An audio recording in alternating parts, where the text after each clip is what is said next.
이렇게 생각을 한번 해볼게요. 우리가 하는 공부가 지금 책에도 적혀 있는데 재무 회계를 한다라고 하죠. 근데 실질적으로 우린 재무회계 공부하는 게 아니에요. 근데 재무회계에 맞는 일반적으로 인정된 회계 원리에 맞춰서 장부에 기록하는 법을 배운 거예요. 우리 궁극적인 목적은 세금 신고라고 생각하시면 돼요. 세무이급 때 부가세 신고하는 거, 그리고 우리 소득세 원칙인수 해가지고 신고하는 거, 좀 더 범위세 신고하는 거. 근데 이 신고하는 내용하고 장부에 기록되어 있는 거하고 일치하도록 모든 일이 일어날 때 장부에 기록을 해둬야 된다는 거예요. 근데 그 장부에 기록하는 방법을 재무회계의 원리에 맞춰서 우리가 장부에 기록하기 위해서 한 거지 정말 회계를 진지하게 공부한 내용이 아니라는 거예요. 그렇기 때문에 우리는 재무회계는 회계 원리를 공부하는 거기 때문에 이 원리를 정확하게 인지하시면 그 다음부터는 별로 어려운 게 없어요. 그럼 이걸 저와 같이 이제 공부하시면서 재무회계 쪽에 회계 원리 공부하시면서 여러분들이 제가 성격이라는 표현을 많이 쓸 거예요. 이 성격이 뭐냐? 이 성격이라는 게 자산, 부채, 자본, 수익, 비용 이걸 이야기하는 거예요. 지금 자산, 부채, 자본, 수익, 비용에 대해서 제가 얘는 성격이 뭐냐라는 이야기를 왜 자주 할 거냐면 나중에 마지막 우리가 법인세를 할 때는 회계에서는 우리가 얘를 자산 처리했는데 법인세법은 수익으로 생각한다. 이런 거에 대한 개념을 계속 할 거예요. 그러면 어떤 성격인지도 이제 바라볼 수가 있어야 되겠죠. 그래서 계정 과목이 중요한 게 아니고 얘가 지금 자산 처리했는지 비용 처리했는지 이걸 우리가 이제 식별할 수 있는 눈을 조금 바꿔야 돼요. 그래서 제가 계속 성격이 뭐예요? 그 이야기하는 건 이거 어떤 건지 인지하라는 이야기예요, 본인이. 자, 그럼 우리 상식으로 회계 원리가 있으면 우리 재무회계는 중급 회계하고 고급 회계가 있어요. 근데 이 중급 회계, 고급 회계는 정말 재무제표를 작성하기 위한 회계라고 생각하시면 돼요. 근데 우리가 하는 건 나중에 여러분들이 회사 가시면 재무 상태표가 아니고 다들 대차 대조표를 볼 거예요. 왜냐면 법인세에 맞춰 가지고 우리 재무 상태표를 대차 대조표로 쓸 거고 일상생활에 가셔도 전부 다 FP가 아니고 BS를 써요. 아마도 재무 상태표 약자를 쓰는 이유가 우리는 법인세법적으로 다 쏠릴 수밖에 없어서 그런 건데 이 중급회계, 고급회계 공부하는 건 정말 저런 회계라고 이제 이야기를 해요. 근데 우리가 하는 건 회계 원리에 맞춰서 장부에 기록을 하는 거니까 우리가 그걸 위해서 어떤 규칙을 가지고 쓰는지 이제 그 부분을 볼 거예요. 지금 회계 공부할 때보다 나중에 법인세 공부하시면 회계 실력이 더 늘어요. 왜냐면 회계할 때는 얘가 성격이 뭐였는지 신경도 안 쓰거든.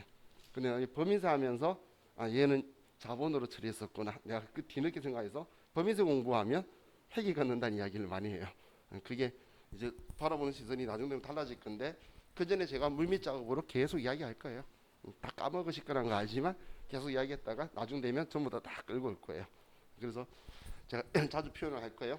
자, 그럼 이 회계 원리를 지금 우리가 공부하는 건데 자, 우리 교재에 첫 번째 적혀 있는 건 회계 목적 적혀 있네요.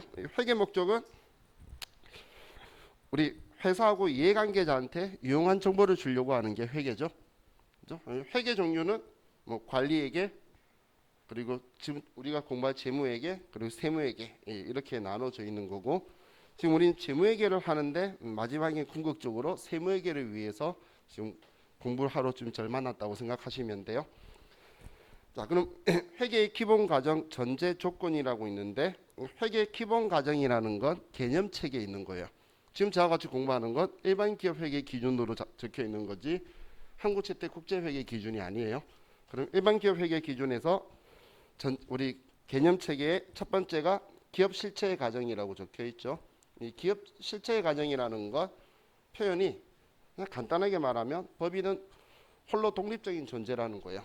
누군가에게 귀속되어 있는 게 아니고 법인은 법인 단위대로 따로 존재하는 거지 누구 거다 이게 아니라는 거예요.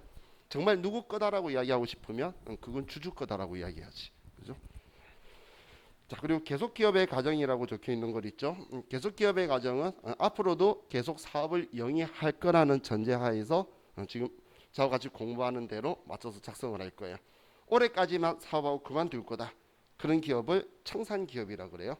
우리는 청산 기업의 가정으로 하는 게 아니고 앞으로 계속 사업을 영위할 거고 내년도 할 거고 미래도 할 거라는 전제 조건하에 한다라는 거고, 우리 기간별 보고의 과정이라는 게 있어요.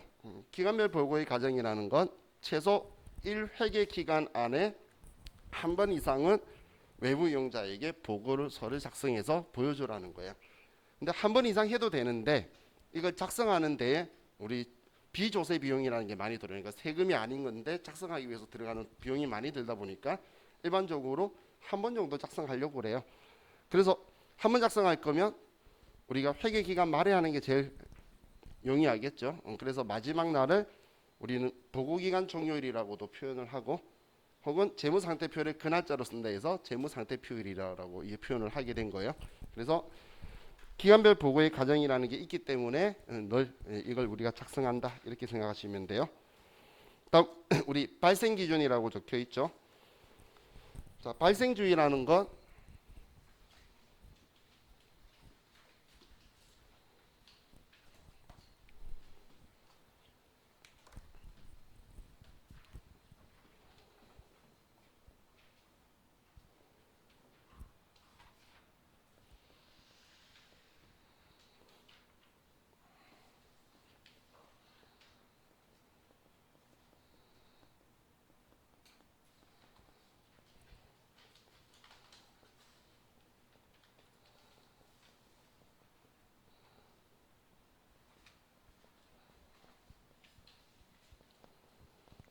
수익은 실현주의를 구현하고 비용은 수익비용 대응의 원칙을 구현하는 게 발생주의 회계를 하는 거예요. 그럼 이렇게 쓰면은 뭐가 있는 것처럼 보이는데 여러분들은 본인이 이런 생각도 안 하면서도 이 규칙을 지키고 있었어요. 자, 예를 들면 자, 수익은 실현주의라는 게 여러분들 우리 물건을 팔았어요. 그러면 대면에 제품 매출, 상품 매출 썼잖아. 근데 꼭 돈 받아야지 썼나요? 차변에 외상 매출금 막 이런 거 다 썼잖아. 한마디로 돈 받는 거 상관없이 내가 뭔가를 인도하면 실현되었으니까 수익을 인식하고 있었어요. 그럼 비용은 수익비용 대응의 원칙이라는 건, 자, 여러분들이 상품 팔려고 사왔어요. 그걸 처음부터 상품 매출 원가라는 비용으로 처리했나요?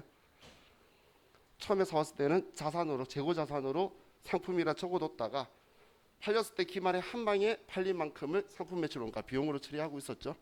여러분들은 일부러 굳이 발생주의 회계를 사실 신경을 안 쓰면서 그렇게 회계 처리를 하고 있었던 거예요. 자연스럽게. 근데 그걸 굳이 글로 쓰면 이렇게 되는 거예요. 그래서 여러분들이 하고 있는 게 발생주의 회계인 거고, 이 발생주의 회계하고 비교할 수 있는 게 현금주의 회계예요.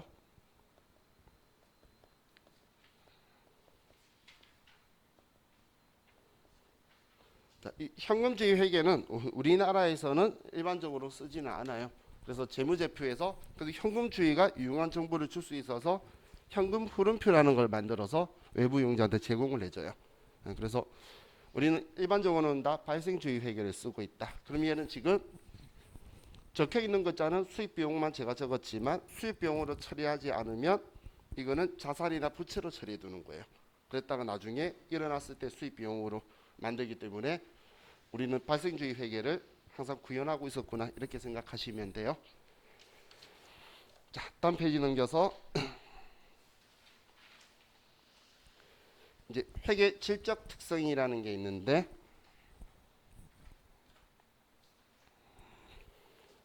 자, 회계 질적 특성이라는 건 지금 우리가 재무회계에서 생산하는 정보가 이러이러한 성격이 있어야 된다라는 거예요. 그럼 이런 성격이 없으면 외부 이용자한테 유용한 정보를 주는 게 아니다라고 이야기하는 거고, 지금 아래에 적혀 있는 거는 우리 일반 기업 회계 기준상에 적혀 있는 거고, IFRS는 조금 다르게 분류를 하고 있어요. 개념 체계 자체가 두 회계 기준이 조금 사기한 부분인데 내용을 읽어보면 다 똑같은 말이에요. 근데 분류를 좀 다르게 하고 있어요. 자, 그럼 우리 일반 기업 회계 기준에서는 지금 책에는 안 적혀 있는데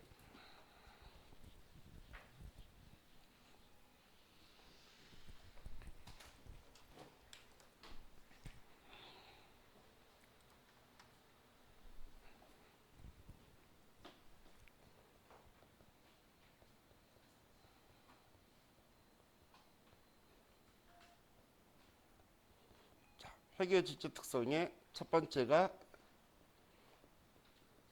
이해 가능성이라는 게 있고, 두 번째가 목적 적합성이 있고, 세 번째가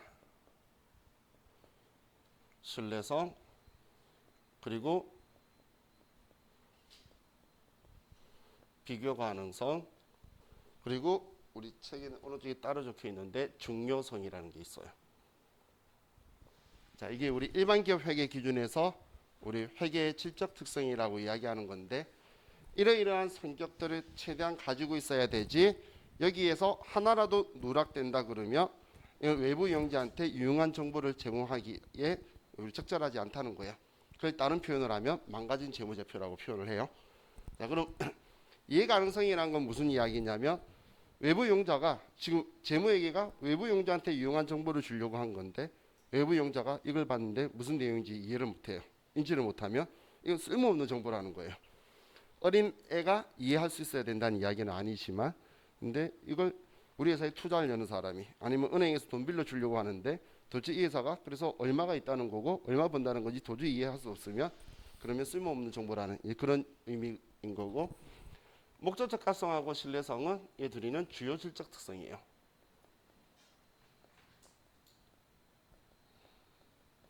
그래서 지금 우리 책에서는 앞뒤 다 잘라버리고 주요 질적 특성이 하나만 적어뒀는데, 얘는 주요 질적 특성이라서 아래 하부 속성이 있는 거예요. 목적 적합성은 예측 가치, 피드백 가치, 적시성이 있고, 신뢰성에는 우리 책에 있는 거니까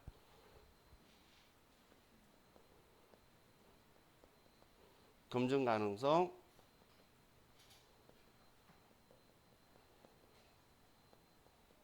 표현의 충실성,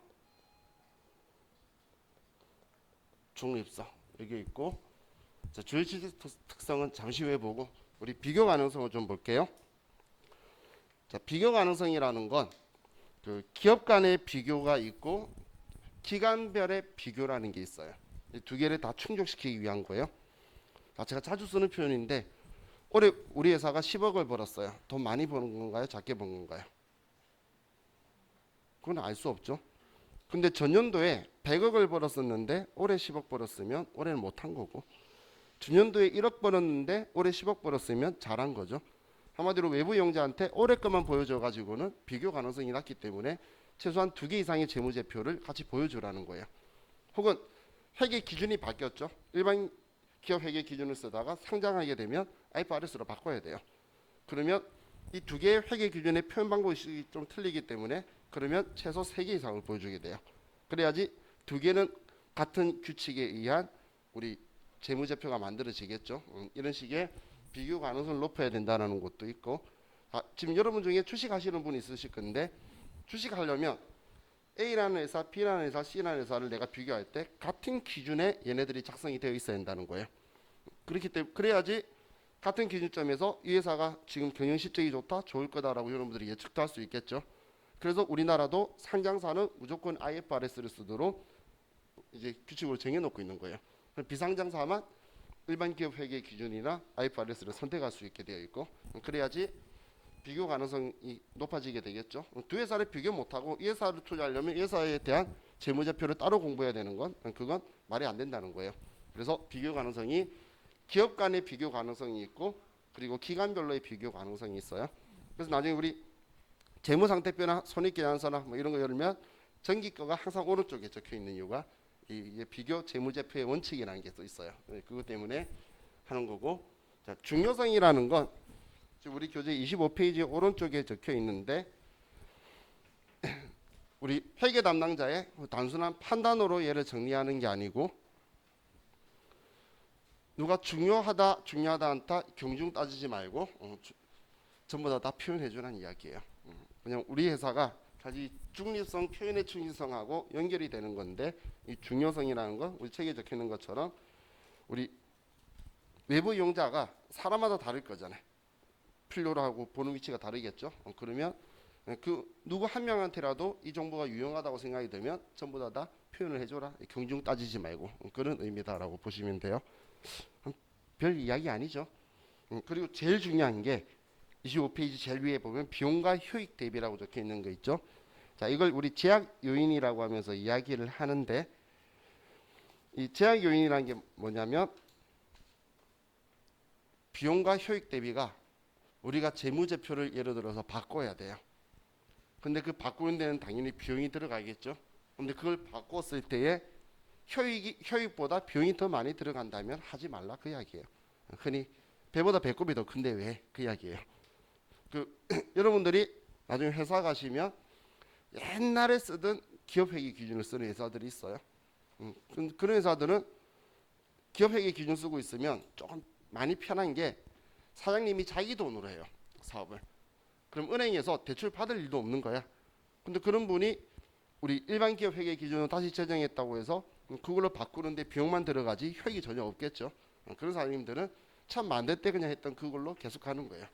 그 변경하는데 비용이 자기한테 있는 실익보다는 훨씬 더 크니까 그럼 안 해도 아무 말 안 하겠다는 거예요. 왜냐면 외부 용자가 실질적으로 존재 안 하니까 의미가 없어지겠죠. 이런 개념 보시면 돼요. 자, 그럼 이제 우리 주요 실적 특성을 좀 볼게요. 자, 우리 목적적 합성이라는 건 딱 정확하게 하나로 단정질 수는 없지만 일반적으로는 투자하려는 사람의 목적으로 생각하시면 돼요. 외부 이해관계자가. 그럼 투자하려고 했을 때에 이 회사의 정보를 봤을 때 지금은 뭐 예를 들어서 좀 안 좋을 시기다, 이제는 좋을 시기다, 오를 때다, 내릴 때다 이런 걸 판단할 수 있는 그런 예측치를 제공할 수 있어야 된다는 거고, 피드백은 지금 이때다라고 이제 결정하고 투자할 수 있도록. 그리고 지금 우리가 8월 달이죠. 8월 달인데도 지금 내가 필요한 정보라면 지금에 맞는 정보를 주는 게 목적 적합하다는 이야기예요. 이게 우리 목적 적합성이라는 건데, 지금 이 목적 적합성을 높이기 위해서는 투자하려고 했을 때 현재 이 회사의 정확한 가치를 알아야 되기 때문에 이는 공정 가치로 모든 걸 평가를 해야 되고, 공정 가치로. 그리고 수익이나 이런 것 인식도 발생주의 회계에 맞춰서 써야지 우리가 투자하려고 하는 사람 입장에선 얘가 적절하게 될 거고, 그리고 진행 기준을 따져야 돼요. 그래야 목적 적합성이 우리가 제고시킬 수 있고 높일 수가 있다는 거예요. 지금 여러분이 투자하려고 하는데 이 회사가 10년 전에 사뒀던 땅이 있는 거예요. 10년 전에 산 땅은 그때 당시 1억이었는데 지금은 100억인 땅도 있겠죠. 그럼 이 회사의 자산은 100억, 그 땅은 100억이라고 되어 있는 게 투자하려는 데 입장에서 이 회사의 자산 가치를 측정하는데 적절하다는 이야기예요. 또 오늘 돈을 못 받았고 올해 돈을 못 받았지만 이 회사가 받기로 계약을 해서 제대로 사업을 진행하고 있으면 거기에 맞춰서 진행 기준에 맞춰 수익을 인식해야 되지, 아직 돈 못 받았다고 해서 수익을 인식 안 하면 안 된다는 게 우리 목적 적합성에 맞추기 위한 방식이라고 보시면 돼요. 그럼 특시성을 높이기 위해서 반기나 분기 재무제표를 작성을 해서 외부 이용자한테 보여줄 수도 있다는 거예요. 반기나 분기로. 그럼 반기 재무제표, 분기 재무제표는 작성할 때 이런 형식으로 작성을 해요. 1월부터 3월까지를 해서 외부 이용자한테 공시해서 제공을 해주고, 그래서 두 번째는 1월부터 6월, 다음은 1월부터 9월, 다음은 1월부터 12월 이렇게 해서 4번을 보여주는 게 외부 이용자한테는 가장 유용하다는 거예요. 그러면 지금 제가 투자하겠다라고 했을 때 최소한 이거라도 8월 달이니까 받을 수가 있겠죠. 그러면 나한테는 지금 필요한 시점에 맞춰서 보다 더 유용한 정보를 볼 수 있다는 거예요. 근데 신뢰성 측면에서는 또 얘하고 서로 상충이 일어나요.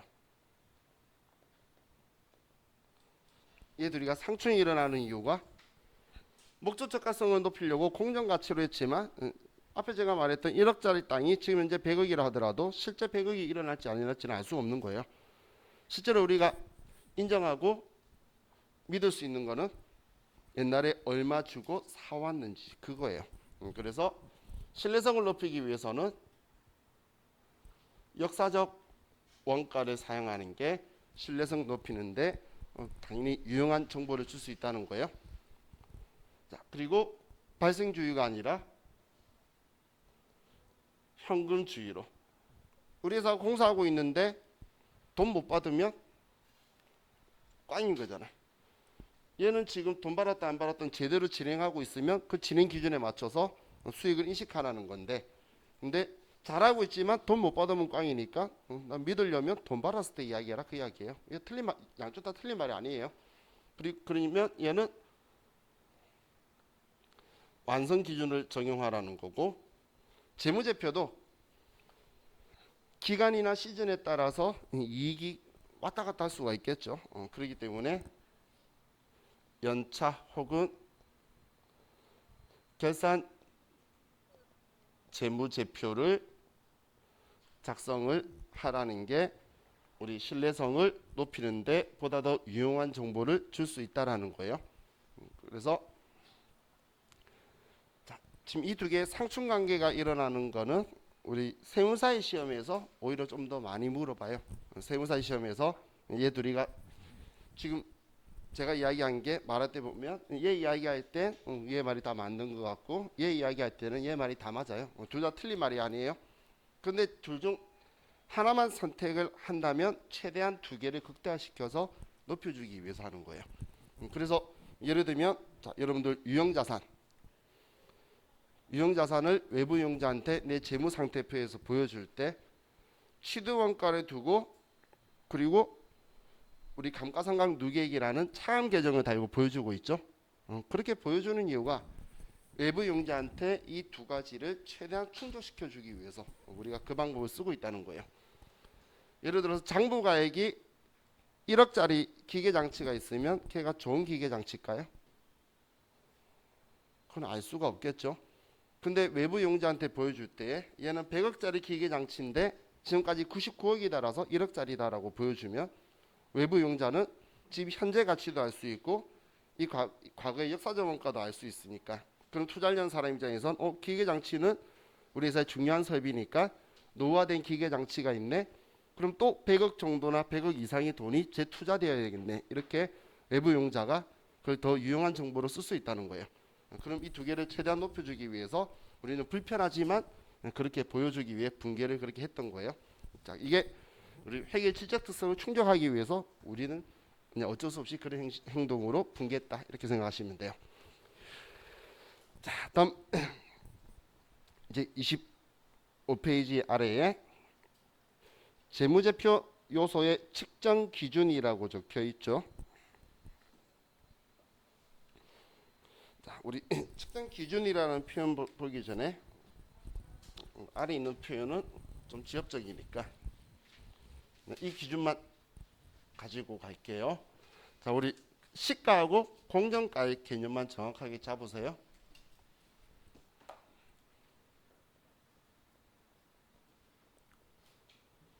자, 공정가액이라는 건 제가 파는 사람과 사는 사람이 그 가격에 이견이 없는 합리적인 금액을 공정가액이라고 해요. 정말 도대체 그게 얼마인지 모르겠어요.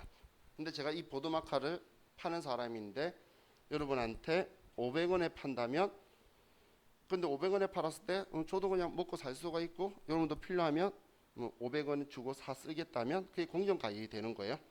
근데 제가 이걸 10만 원에 팔아요. 그럼 여러분들은 대체제를 찾아야 되는데 꼭 이걸 써야 된다면 그때 불공정 가격이라는 게 되는 거예요. 우리 마스크 갑자기 막 비싸졌다 그랬잖아요. 그게 불공정한 가격이 되게 되는 거죠.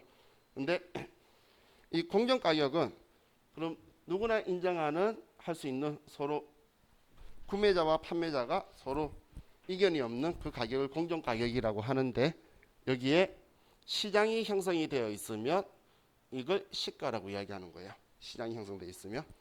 근데 시장이 형성되어 있지 않으면 사실 공정가액이라 시가라는 표현을 쓸 수가 없는 거예요. 근데 이 시가는 세법에서 주로 사용을 하고, 시가는 회계에서는 제가 겹쳐 썼죠. 시가와 공정가액을 섞어서 이야기를 해요. 그래서 공정가액이라고 써야 될 걸 시가라고 쓰는 경우도 회계는 종종 있는데, 그러면 공정가액 중에 시장성이 있는 거구나, 그럼 공정가액을 같이 보셔야 돼요. 그런데 세법은 공정가액은 인정 안 해요. 제가 앞에 이야기한 것처럼 도대체 얼마가 공정가액인지 모르겠다는 거예요. 그래서 세법에서는 무조건 시가를 따져갈 거예요. 시장이 형성된 가격 가지고.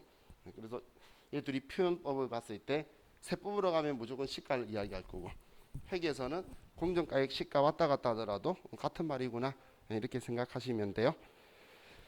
자, 그럼 우리 아래에 적혀 있는 내용은 좀 표현이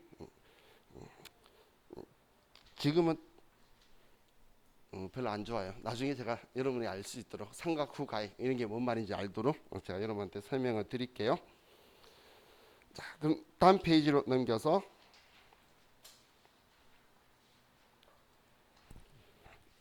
자, 재무제표 종류 정말 오랜만에 보죠. 자, 재무제표 종류의 첫 번째 재무상태표는 일정 시점에 자산, 부채, 자본을 보여주는 거죠. 자, 그럼 우리 자본은 어떻게 구하는 거죠? 그렇죠. 자산에서 부채를 차감한 거죠. 여러분이 알고 있는 자본 계정 과목을 찾는 게 아니에요. 자본잉여금 막 전부 다 찾아서 또 자본 조정 중에 창합 한문인 거 빼고 이렇게 하는 거 아니에요. 우리는 자산을 찾고 부채를 찾아서, 그래서 자산에서 부채를 뺀 게 우리는 자본이죠. 이게 무슨 의미냐면, 자, 자산이라는 건 우리 회사가 가지고 있는 모든 거예요. 이 중에서 상환의 의무가 있는 게 부채인 거고, 그럼 너가 가진 것 중에 갚아야 되는 거 빼면 다 너네 회사 거야. 이런 의미가 자본이다라고 보시면 돼요. 그럼 방금 그 말을 아시면 이것도 기억해 두세요. 자본은 측정하는 게 아니다. 자, 그 용어 기억해 두세요. 자본은 측정하는 게 아니고 무조건 자산에서 부채를 빼는 거예요. 자본은 측정하는 게 아니다라는 것도 같이 기억을 해 두세요. IFRS 봐도 적겠어요. 자본의 자산에서 부채 차감한 금액으로 한다. 각 나라의 상법을 따라라 이렇게 적혀 있어요. 자, 다음 그리고 일정 시점을 보여주는 재무제표는 재무상태표밖에 없어요. 나머지 아래 있는 거는 전부 다 일정 기간이 동안 일어난 거고, 우리 재무상태표만 일정 시점이에요. 자, 그럼 우리 손익계산서는 일정 기간 경영 성과 그리고 수익 비용 그걸로 해서 이익을 산출해내는 거죠. 자, 그리고 현금 흐름표도 일정 기간인데 현금주의라는 키워드도 같이 기억을 해두세요. 우리 현금 흐름표는 현금주의에 맞춰서 하는 거고, 안에 있는 내용을 현금주의에 맞춰서 자, 영업활동 현금 흐름, 재무활동 현금 흐름, 그리고 투자활동 현금 흐름 이별로 해서 돈이 어떻게 움직여 갔는지. 우리 회사에 현금이 많이 늘어났어요. 그렇다고 좋은 건지 안 좋은 건지는 알 수 없다는 거예요. 근데 봤더니 은행에서 돈 빌려온 거예요. 좋은 거 아니잖아. 빚 생기고 현금 늘어났고. 근데 또 현금이 줄었어요. 봤더니 빚이 줄었어요. 빚감 됐었어요. 그럼 또 나쁜 건 아니죠. 또 현금 줄었는데 사업용 자산에 투자 설비를 한 거예요. 그것도 잘못했다고 말할 수 없겠죠. 그래서 이 현금이 어떻게 움직였는지를 현금 주의에 맞춰서 외부 용자한테 표현해 주는 거예요. 자, 다음 우리 자본 변동표도 일정 기간 동안, 자, 우리 자본의 5분류가 있죠. 자본금, 자본잉여금, 그리고 우리 자본 조정, 기타 포괄 손익 누계액, 이익잉여금. 이 분류대로 해서 어떻게 움직였는지 일정 기간 동안에 그 변화를 보여주는 거예요. 우리 회계에서는 제일 중요한 게 자본이에요. 제일 중요한 게 내 돈이 제일 중요하지. 껍데기가 중요한 게 아니잖아. 여기에 100억짜리 빌딩 있으면 뭐해? 자기 돈은 1억이고 99억 대출이면 그는 이자 잘못 내면 금리 오르면 쟤 망하겠네 이렇게 보이겠죠. 제일 중요한 건 자기 자본이 중요한데, 이 자본이 우리 자본 방금 5분류 중에 자본금, 자본잉여금, 그리고 자본조정은 우리 회사가 투자 받으면서 돈이 오가면서 변화가 일어난 거고, 이익잉여금은 우리가 사업을 하면서 돈을 번 거예요. 그럼 이 돈이 어떻게 늘어나고 어떻게 줄어드는지, 내 자본금이 줄었다고 안 좋은 게 아니에요. 전 제가 예를 들어 주주인데, 근데 우리 회사 봤더니 자본금이 줄었어. 봤더니 그냥 정말 자본금을 줄인 거예요. 감자를 내서. 그럼 저는 좋아해야 돼요. 그럼 난 주식 그대로 가지고 있는데 주주 수가 줄었잖아. 나눠 가질 사람 수가 작아지겠죠. 근데 지분율이 높아지는 거예요. 그런 건 좋은 거예요. 우리 회사가 경영이 힘들지 않는다면. 그렇기 때문에 그건 알 수 없기 때문에 다 보여주는 거고, 마지막 주석이라는 게 있죠. 주석도 우리가 이 회계 기간 동안 일어난 일들을 전부 다 우리가 표현을 해줄 거예요. 그럼 첫 시작이 이제 어디에서 예를 들면 어디 회계법인에서 인정했다라고 적혀있는데 그 바로 위에 어떤 회계 기준을 가지고 작성한 거다 이런 내용이 먼저 적혀 있어서 그 다음부터는 요즘은 어떤 내용이 있다고 말을 못할 만큼 많아요. 요즘 컴퓨터로 공시를 하다 보니까 그 링크라고 이야기하죠. 마우스 대면은 색깔 바뀌고 누르면 넘어가는 거 그게 잘 되어 있다 보니까 요즘은 재무제표를 보면 온 사방이 전부 다 주석이 달려 있어요. 그냥 누를 때마다 계속 넘어가요. 그래서 엄청 많은 정보를 근데 지금 또 재무제표를 열람하는 사람도 엄청 많이 늘어났기 때문에 그래서 이런 방법은 주석을 요즘은 트렌드라고 표현을 해요. 재무회계에서는. 자, 그럼 우리 이제 재무제표의 종류에 대해서 같이 그냥 대략 훑어본 거고, 자, 재무제표 작성과 표시의 일반 원칙 적혀 있는데 이번에 일반 원칙이라고 적혀 있는 건 일반 기업 회계 기준의 내용을 이야기하는 거예요. 그래서 똑같이 계속 기업이라는 말이 있는 거 앞에는 개념 체계였고 지금은 회계 기준이고, 그럼 개념 체계하고 회계 기준 이야기하는데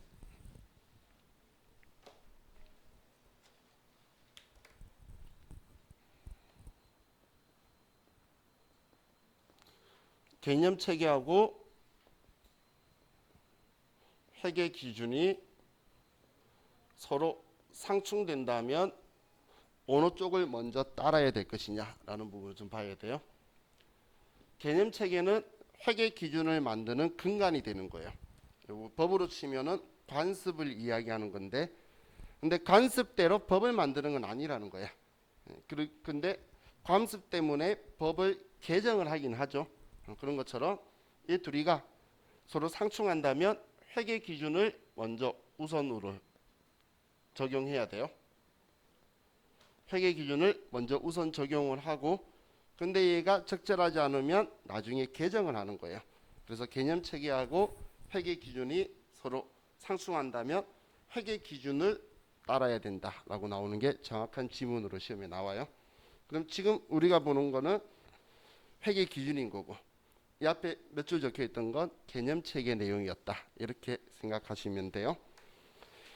자, 그래서 우리 근데 내용은 똑같아요. 거의 뭐 계속 기업 이 앞에 가정 붙으면 개념 체계고 계속 기업의 기준 뭐 이렇게 말하면 우리 회계 원칙인데, 자, 얘는 계속 우리가 사업을 영위할 거라는 가정하에서 우리 기업을 평가하고 그리고 수익도 계속 인식해 나갈 거라는 거고, 자, 재무제표 작성의 책임은 우리 경영자에게 있는 거예요.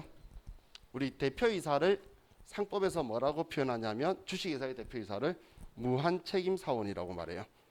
그럼 그 대표이사가 책임하에서 회계 담당자는 재무제표를 작성을 하는 거예요. 그래서 회계 담당자가 책임지는 게 아니고 우스갯소리로 뭐 재무제표 작성 잘못해서 누가 손해봤대, 기분 나쁘면 난 그만두면 끝이에요. 책임은 대표이사가 지는 거예요. 그렇게 생각하시면 돼요. 자, 그리고 자산부채의 총액 표시라고 적혀 있죠. 자, 우린 자산부채 총액 표시라는 건 자산과 부채는 임의적으로 상계하지 말라는 이야기예요. 자산과 부채는. 자, 그런데 수익과 비용도 임의적으로 상계하시면 안 돼요. 그래서 우리 일반 기업 회계 기준은 무조건 총액주예요. 우리 반에 혹시 IFRS로 공부하신 분은 IFRS는 영업외 수익 비용은 순액으로 표현해도 된다고 되어 있는데 일반 기업 회계 기준은 그런 거 없어요. 무조건 총액주예요. 순액주의를 따른다 하고 순액부호를 표시한다는 서로 다른 이야기예요. 지금 제가 이야기한 건 자산과 부채를 상계하지 말라, 수익과 비용을 상계하지 말라는 거예요. 자, 우리 대손충당금 개정하면 모르시는 분 없죠? 그럼 대손충당금에 제가 100만 원이 있는데 1%못 받을 것 같아서 대손충당금을 만 원에 설정해뒀어요. 그러면 우리는 이걸 100만 원에 차항 개정 만 원을 단거하고, 그리고 이걸 99만 원이라 표현한 거하고 이거는 순액주의로 보이는 게 아니라는 거예요. 왜냐하면 대손충당금은 자산의 차감 계정이잖아요. 그렇게 표현하는 건 문제되는 게 아니라는 거예요. 그런데 A라는 같은 회사한테 받아야 될 돈인 채권인 자산과 같은 회사한테 갚아야 될 부채인 채무가 있는데 이걸 마음대로 금액을 줄여버리는 행동, 이런 행동을 하지 말라. 그게 우리 총액주의에 대한 이야기예요. 그래서 지금 자산부채의 총액 표시의 세 번째 점이 방금 제가 이야기했던 그 대손충당금 이야기예요. 그걸 대손충당금을 차감해서 보여주는 건 그냥 순액법으로 표현했다라고 하는 거지 순액주의를 따랐다고 그렇게 표현하는 게 아니에요. 그렇게 보시면 돼요. 자, 그리고 재무제표 항목의 구분과 통합 표시라고 적혀 있는 곳 있죠. 자, 구분과 통합 표시 이야기가 우리 이론 문제 풀다 보면 자주 나오는데 우린 그렇게 했구나라고 생각하시면 돼요. 자, 우리 현금 및 현금성 자산. 현금은 지금 즉시 현금화. 현금성 자산은 우리 취득일로부터 3개월 이내 현금화할 수 있는 우리는 사용에 제한이 없는 자산. 그걸 왜 이야기하냐면 재무제표 작성에서 재무상태표 작성했을 때에 금융기관이든 투자자든 제출용은 현금이 현금성 자산으로 그냥 통합해서 표현을 해줘요. 자, 우리 매출채권 개정하면 뭐뭐 있죠? 외상매출금, 받으럼. 그럼 외상매출금, 받으럼 이야기하면 될 건데 왜 굳이 매출채권이라는 표현을 쓰냐면 외부 영리한테 보여줄 때는 외부 영자는 엄인지 외상인지 관심 없어요. 그냥 매출로 인해 일어나 돈 받을 수 있는 권리구나. 이게 끝이에요. 그러면 걔네들은 합쳐서 보여주는 거예요. 그런 것 때문에 그런 걸 지금 구분과 통합 표시 구분은 해서 합계도 보여주면서 통합한다는 거예요. 또 비교 재무제표의 작성. 제가 전기 이전 것까지 보여준다라고 이야기했었죠. 회계 개념 체계 때하고 똑같은 거예요. 우리 지적 특성할 때 비교 가능성 높이기 위해서 재무제표 작성할 때는 2개 이상을 같이 보여준다는 거예요. 자, 그리고 재무제표 항목의 표시와 분류와 계속성. 자, 올해하고 차기하고 분류를 계속 똑같은 거래야 비교 가능성이 높아지겠죠. 이걸 서로 다른 기준으로 다른 분류로 나누면 외부 이용자한테는 비교 가능성이 저하되어서 잘못하면 지적 특성이 망가져서 이게 쓸모없는 재무제표가 될 수 있어요. 그래서 계속적으로 분류를 똑같이 맞춰서 한다라는 거예요. 자, 여러분들이 아는 이야기인데 제가 한 50분 떠드니까 피곤하죠. 그죠? 자, 우리 좀 쉬었다가 또 다음 페이지에 있는 내용도 좀 보도록 할게요. 쉬었다 합시다.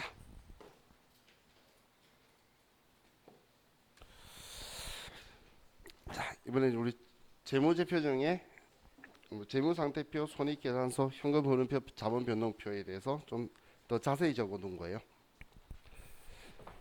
자, 첫 번째 우리 재무상태표는 일정 시점에 우리 회사의 재무상태에 대한 정보를 가지고 있는 건데, 자, 우리 기본 구조가, 자, 우리 회계 때부터 이걸 많이 보셨죠?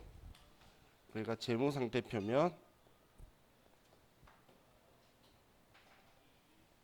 앞으로 제가 재무상태표를 원래 재무상태표의 약자가 FP예요. 그런데 우린 법인세법 할 거고 일반적으로 밸런스드 시트라고 BS를 많이 써요. 그래서 말로는 재무상태표라고 말하면서 BS라는 약자를 나중에 좀 쓸게요. 자, 재무상태표는 일정 시점을 가지고 여기에 회사명, 회계 단위를 쓰고 그리고 우측에 자금의 유입을 쓰는데 이 자금의 유입 중에 상환의 의무가 있는 건 부채, 상환의 의무가 없는 건 자본으로 분류를 해두는 거고 차변이 왼쪽은 자금의 운용, 법인이 이 자금을 어떻게 운용해서 이익을 창출하기 위해 쓰고 있는지 그에 대한 정보가 자산으로 표현을 하고 있는 거예요. 자산은 그냥 우리가 쉽게 생각하라고 내가 가지고 있는 모든 거라고 제가 표현하지만 에셋이라는 뜻은 그 내가 가지고 있는 모든 것이라는 게 아니라 이걸 어떻게 운용한다라는 의미예요. 그래서 이 돈을 가지고 우리 회사가 법인이 통장에 돈 많이 들어있으면 좋은 회사인가요? 쓸모없는 회사예요.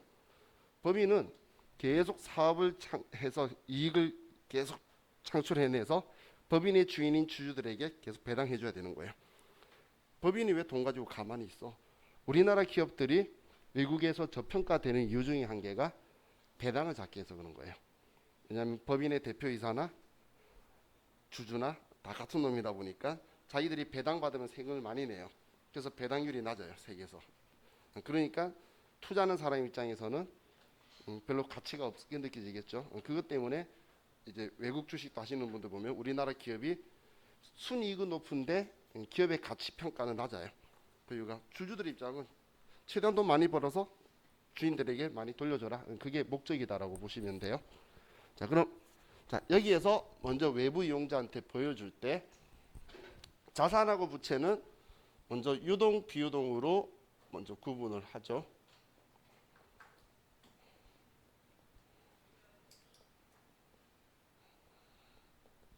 그리고 부채도 유동 부채,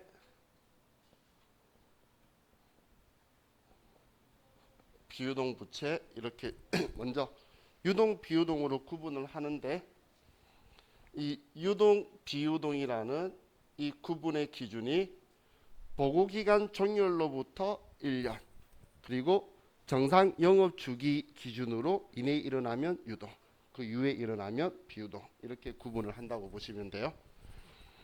자, 그럼 유동 자산을 우리는 판매 활동이나 생산 활동을 안 거치고도 현금화할 수 있는 걸 전부 다 당좌 자산으로 분류하고 있는 거고, 그리고 우리가 생산이나 판매를 해서 현금화할 수 있는 자산을 재고 자산으로 분류를 하고 있는 거예요. 지금 이 유동 자산은 정상 영업 주기 이내이거나 아니면 보고기간 종료로부터 1년, 저는 보고기간 종료로부터 1년을 그냥 내년이라고 표현을 해요. 그 이유가 올해 보고기간 종료일이 2020년 12월 31일이죠. 이때부터 1년이면 어차피 2021년도 12월 31일이에요. 그러면 내년 안에 일어나면 전부 다 유동으로 분류한다고 보면 되겠죠. 우리 책이나 기준서에는 당연히 적혀 있는 위치에는 1년이라는 표현만 쓰고 있어요. 근데 다른 위치에 그 1년을 보고기간 종료로부터 1년이라고 명시를 하고 내려오기 때문에 지금 우리 책에도 그냥 1년 기준으로 유동, 비유동 분류라고 적혀 있지만 그 기준은 보고기간 종료로부터 1년이다. 이렇게 생각하시면 돼요. 자, 그럼 비유동 자산은 우리 영업활동에 쓰지 않는 게 유동성이 제일 크기 때문에 투자자산으로 분류하고, 영업활동에 쓰는 건 유형자산, 무형자산, 그리고 항상 분류가 애매한 것들끼리 모아두기 위한 한 분류를 둬요. 계정과목이나 분류를. 그게 기타 비유동 자산으로 해서 우리 임차보증금이나 아니면 부동원가 수표나 언제 현금화될지 모르는 것들은 기타 비유동 자산으로 제일 유동성이 낮도록 두고 있는 거예요. 그럼 우리 일반 기업 회계 기준에서는 무조건 유동성이 큰 항목부터 배열해야 돼요. 그래서 제일 위에서부터 이 순서대로 해야 돼요. 근데 지금 여기에 주식하시는 분들 보시면 아마 재무제표들이 비유동 자산이 먼저 위로 올라가 있을 거예요. 근데 비유동 자산이지만 투자 자산이 제일 먼저 있어요. 그 이유가 IFRS는 유동성의 배열 원칙은 쓰는데 얘 둘이는 뒤집어도 상관없어요. 얘 둘이 뒤집어도. 근데 뒤집어도 얘는 이 순서대로 돼 있어요. 우리 아래 유동 자산이 있는데 일반 기업 회계 기준은 절대 그러면 안 돼요. 무조건 유동성이 큰 항목부터 위에서부터 쭉 내려와야 되는 게 우리 일반 기업 회계 기준의 원칙이다라고 보시면 돼요. 자, 그럼 우리 자본은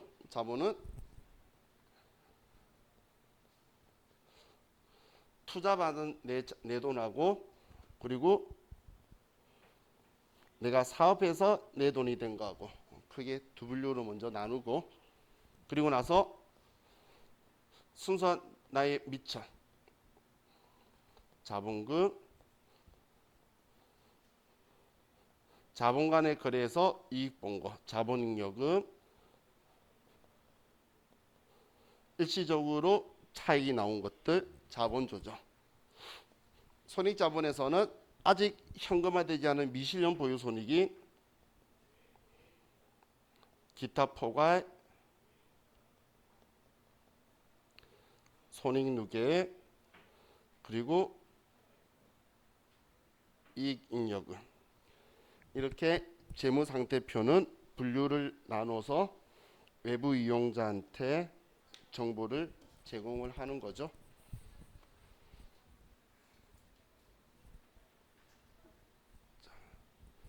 지금 여기에 있는 이 세 개는 캐피탈을 이야기하는 거예요. 우리가 투자 받으면서 돈 남긴 것, 잉여금 이런 것들이고, 아래쪽 있는 손익 자본 적은 거는 인컴, 우리가 사업을 하면서 돈을 번 거, 혹은 아직 실현은 안 된 거. 우리 기타 포괄 손익 누계, 우리 공부했던 계정하고 뭐가 있죠? 매도가능 증권, 평가이익, 평가손실, 그죠? 그런 것들이 얘네들이에요. 그냥 분류만 보는 거예요. 어차피 안에 있는 내용들 다 같이 전부 다 훑을 거니까 큰 틀만 먼저 좀 기억을 하세요.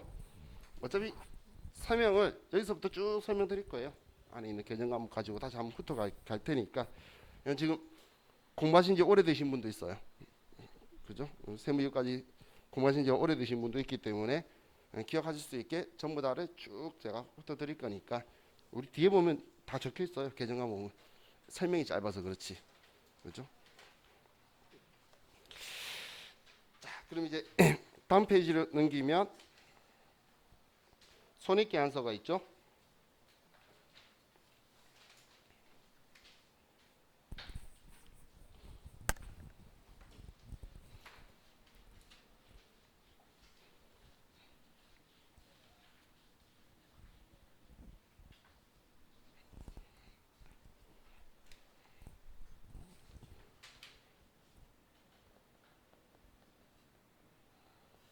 자, 손익계산서는 제가 약자로 IS라고 표현할게요. 인컴 스테이트먼트라고 하는데, 지금 제가 BSIS를 왜 말씀드리냐면, 나중에 세무사의 시험에서는 BS상 뭐 아니면 IS상 뭐 이렇게 값을 줄 거예요.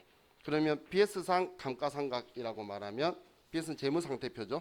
그러면 감가상각 누계액을 이야기하는 거고, IS상 감가상각을 이야기하면 감가상각비를 이야기하는 거예요. 그래서 그런 식으로 정보를 던져줄 거예요. 문제 보기에서. 그러면 여러분들이 그냥 얘는 그냥 이거더라라고 자연스럽게 아시라고, 저도 그냥 표현할 때 같이 쓸게요. 자, 그럼 이 손익계산서는 일정 기간이 먼저 적혀 있고,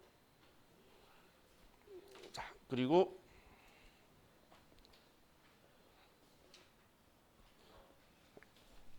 회사명, 단위, 자, 이렇게 해서, 자, 이 손익계산서도 구분 통합의 원칙을 그대로 따라가요. 그래서 어떤 일로 인해서 발생한 수익이냐 비용이냐를 구분해서 보여주라는 그 규칙이 있다는 거예요. 그래서 우리 영업활동하고 관련이 있도록 매출한 거는 우리가 매출액이라고 할 건데, 이 매출액이 우리는 400번대의 초반으로 컴퓨터에서 사용을 하고 있죠. 그죠? 그럼 이 400번대 초반이라고 표현한 얘는 영업 수익을 이야기하는 거예요. 영업 수익. 우리 회사를 설립한 목적대로. 예를 들어 부동산 임대업을 해요. 우리 부동산 임대 공급가 임명서에서 봤을 때, 그럼 부동산 임대업을 주업으로 하면 900번대 임대료가 아니고 우리 수입 임대료로 쓰인다는 거예요. 임대업이 주업 중에 들어가 있는 거잖아요. 그죠? 그래서 우리가 매출이다 아니다는 정확하게 구분해야 외부 이용자도 얘가 딴짓거리에서 돈 번 건지 법인이 제대로 자기 사업에서 돈 번 건지는 구분을 확실히 해줘야 된다는 거예요. 자, 그럼 여기에 매출 원가를 빼줄 건데, 자, 이 매출 원가는 450번대 초반으로 영업 비용이 되게 되겠죠. 그러면 매출 총 이익이 나오게 돼요. 결론은 수익에서 비용 빼면 이익이 될 거란 이야기예요. 그죠? 그럼 이 매출 총이익이 일반적으로 회사에서 사장님들이 말하는 중간 마진이에요. 중간 마진. 자, 우리 원가 얘기했던 거 혹시 기억 나시나요? 아, 정말 그 원가 얘기는 신기하죠. 일주일이면 나한테서 떠나버려요. 그죠? 우리는 나중에 기출문제 풀기 전에 제가 원가 얘기할 거예요. 기출문제 풀 때는 써먹어야 되니까. 정말 그때쯤 되면 다시 듣는 느낌이 들 거예요. 우리 시험용으로 써먹었으니까 이제 잊으면 되고 그죠? 자, 제가 왜 그 이야기했냐면 이 매출 원가가 우리 요소별 원가 계산할 때에 원재료 그리고 직접 재료비 직접 농업비, 제조 간접비 같은 것들을 합쳐서 제공품이 되고 그리고 제품 T 계정에 매출 원가 들어오는 게 여기예요. 그럼 거기에서 여러분들이 원재료, 직접 농업비 그리고 제조 간접비라고 하시면서 썼던 걔네들이 500군데 경비들이에요. 걔네들이 다 합쳐서 마지막에 얘가 될 거예요. 자, 저와 같이 수업하면서 결산해서 얘네들 전부 다 엮이는 원리하고 다시 다 설명을 드릴 거예요. 여러분들이 500번대 했던 게 원가 회계가 이 결산에 여기 들어오는 거고 얘는 원가 회계용 표현이고 얘는 재무회계용 표현이다. 얘네들이 나중에 이렇게 분리도 된다. 이런 거 제가 다 설명을 드릴 거니까 걔네들이 결국은 매출 원가가 되는 거예요. 다 집계 되어서. 자, 그럼 이제 매출 총이익이 나오면 자, 이건 꼭 산출을 해야 되는 거예요. 얘 생략할 수 있다 이런 지문들 나오는데 생략하면 안 돼요. 얘는 무조건 매출 총이 중간 마진이라고 제가 표현하는 건 꼭 표현해야 되는 거고 여기에 이제 이건 물건 만들거나 하는데 들어간 돈이고 매출 총이에다가 이제 판관비를 빼주면 얘가 전산상에서 800번대 비용으로 통제를 하고 있죠. 그럼 얘도 영업 비용이에요. 영업 비용. 자, 그럼 여기까지가 영업 활동에 대한 이야기고 여기에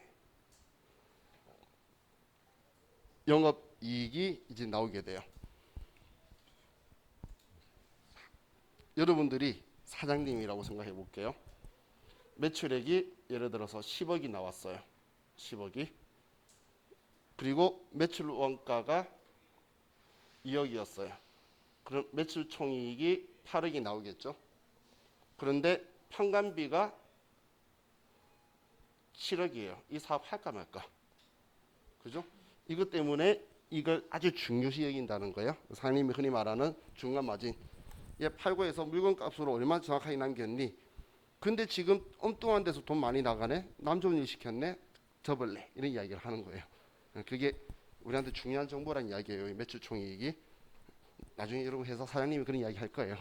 남 좋은 일만 시켰네? 그런 이야기 할 때. 그러면서 직원들을 쓱 한 둘러봐요. 누구 자를까? 직원들 영업사원 월급 들어가고 다 있을 거잖아요.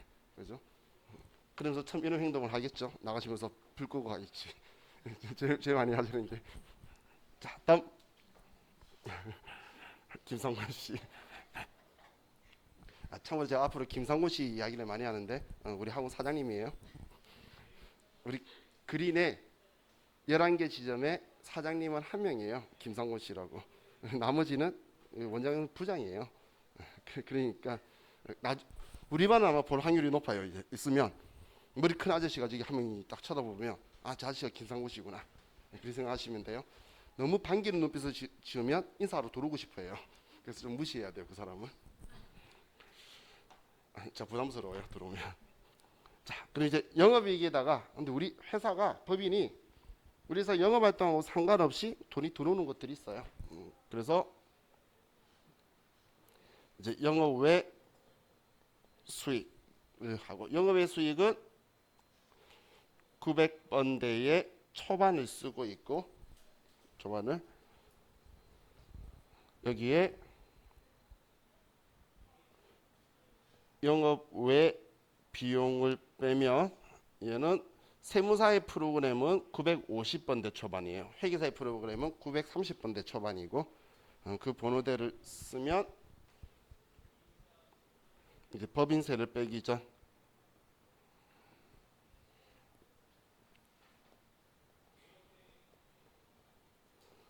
법인세 차감 전 순이익이 나오는데 자, 이 순이익이란 순자라는 건 뺄 것 다 뺐다 그런 의미예요. 순자라는 표현은.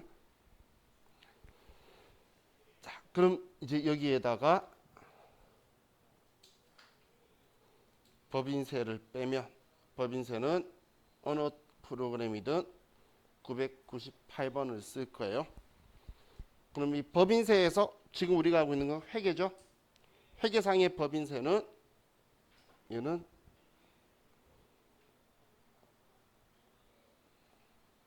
지방소득세를 포함을 해요. 나중에 우리 법인세법 할 때는 국세인 법인세만 공부할 거예요. 그런데 회계상에서 법인세 등은 지방소득세 포함이에요. 그래서 지방소득세까지 나중에 같이 계산을 해서 계산을 하는 걸 같이 볼 거예요. 우리 시험에 법인세 안 가르쳐줘요. 여러분이 계산할 거예요. 그럼 계산할 때 지방소득세 포함 회계상의 법인세라서 곱하기 1.1을 할 거예요. 별거 아니죠. 곱하기 1.1이니까. 자, 그러면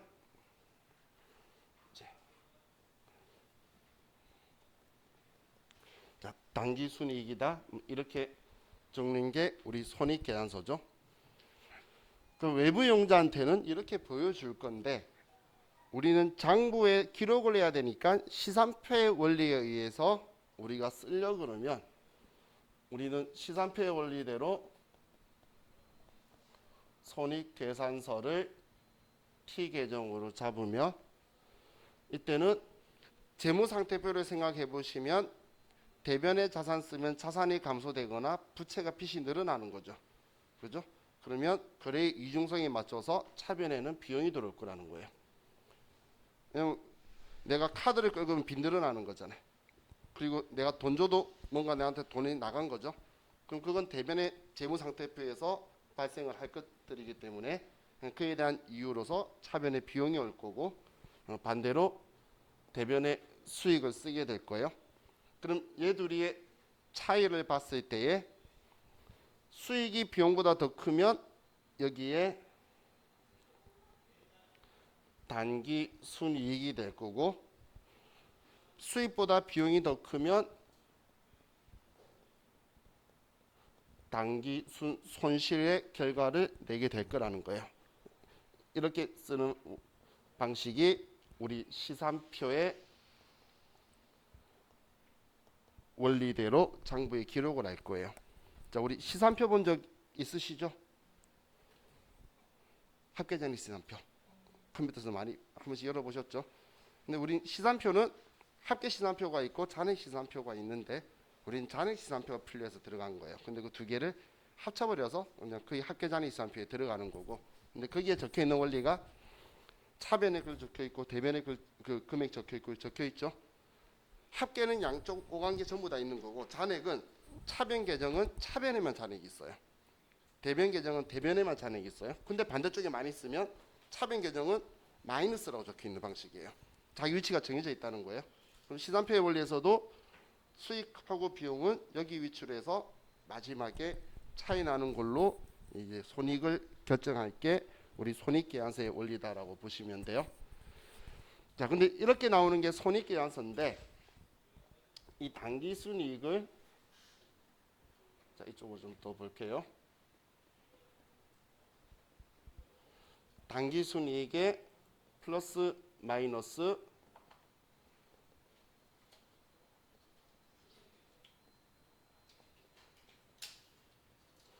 자 우리 미실현 보유 손익이 기타 포괄 손익 누계액을 여기에 더 가감을 하면 그걸 우리는 포괄 손익이라는 표현을 쓰게 돼요.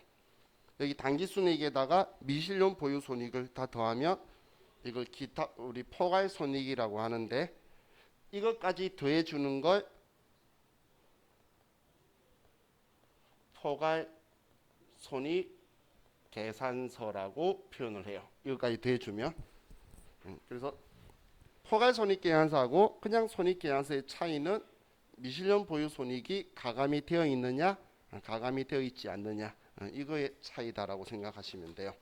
근데 IFRS에서는 포괄 손익 계산서를 쓰는데 일반 기업 회계 기준에서는 손익 계산서 따로 포괄 손익 계산서 따로 보여줘요. 그래서 우리가 다룰 거는 기타 포괄 손익 누계액은 어차피 자본에서는 다룰 거기 때문에 손익 계산서의 수익 비용만 만진다라고 보시면 돼요. 자, 이게 우리 손익 계산서고 다음 오른쪽 31페이지에 자, 이건 안 써도 돼요. 자, 현금 흐름표는 일정 기간 동안 제가 현금주의라고 표현했는데 그 아래 현금 흐름의 구분이라고 적혀 있죠. 동그라미 첫 번째 보면 영업활동 현금 흐름, 두 번째는 투자활동 현금 흐름, 그리고 동그라미 3번은 재무활동 현금 흐름이라고 적혀 있죠. 자, 이것 이제 여러분들이 나중에 시험 보기 전에 이론 문제를 위해서 한 번 정도만 눈으로 좀 익혀두세요. 왜냐하면 여러분들이 영업활동, 투자활동, 재무활동 현금 흐름을 구분을 못하면 못 푸는 문제가 나와요. 다음 중 현금 흐름이 다른 하나는 했을 때, 이 돈을 어떻게 됐을 때. 근데 내용만 한번 보시면 여러분이 인지를 할 수 있어요. 영업활동 현금 흐름은 우리가 돈을 빌려오거나, 이게 재무활동이 아니에요. 영업활동이 돈 빌려온 거를 갚거나, 이게 영업활동이에요. 그래서 개념 정리 위해서 한번 좀 보셔야 된다는 이야기예요.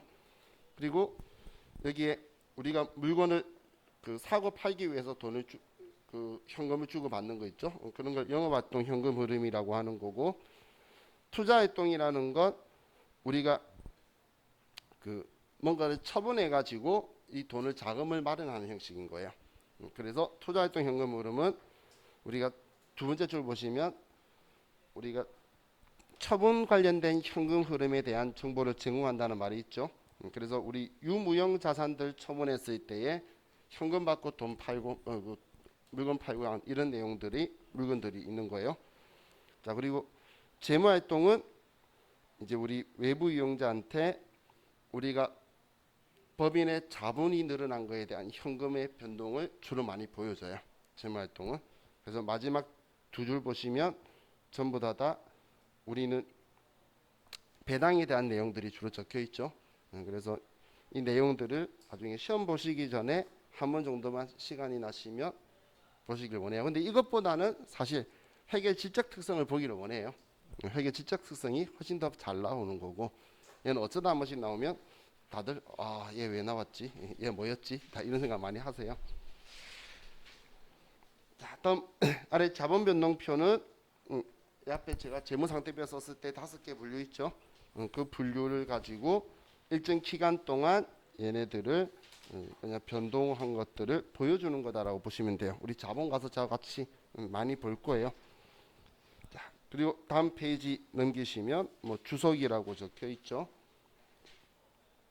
자, 주석 내용 중에 가장 대표적인 게 이익잉여금 처분 계산서예요. 이익잉여금 처분 계산서는 재무제표가 아니고 주석 속에 들어가 있는 장부다라고 기억하시면 돼요. 이익잉여금 처분 계산서의 내용은 주주총회에서 결의된 내용을 써두는 거죠. 그러면 그 내용들을 외부 이용자한테 우리 회사가 배당을 얼마였고 얼마 돈 남겨놓고 배당해버렸는지 이런 정보들이 들어가 있는 건데, 우리나라 사람들은 그거에 관심이 많아요. 근데 외국 사람들은 그런 거 오픈하는 거 별로 안 좋아하기 때문에 아마 주식하시는 분들은 이익잉여금 처분 계산서를 못 본 적이 있지만 이익잉여금 처분 계산서는 꼭 작성해야 돼요.